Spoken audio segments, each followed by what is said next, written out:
माझ्या वावरात आता कपाशी लावली साहेब. मला 2 एकर शेती आहे. 3 मुलींचं शिक्षण करायचं इंजिनिअरिंगला.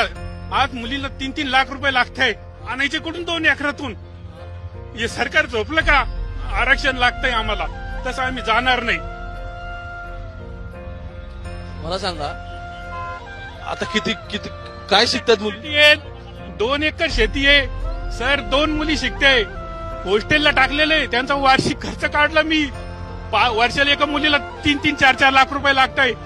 पूर्ण डिग्री घ्यायला 4-5 वर्ष लागताय.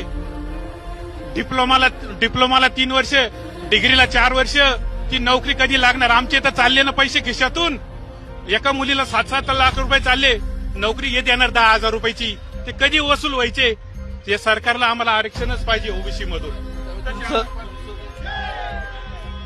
तुम्हाला आरक्षण मिळाल्यानंतर ह्या फीस कमी होतील असं तुमचं म्हणणं? फीस कमी होतील आणि आम्ही पण सुखी राहू ना सर. आमचे जे कष्ट केलेले, आम्ही वावरामध्ये कापूस काढलाय, ते आम्ही आमच्या पोटाला खाऊ ना. आजचं चिमटा लावून आम्ही खर्च करून राहिलो ना, उपाशी राहून.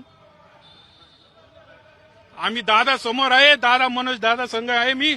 आम्ही सोडणार नाही. असा माणूस कधी होणार नाही या जगात. आरक्षण मागण्यासाठी झालो. कुठून गाव कोणतं?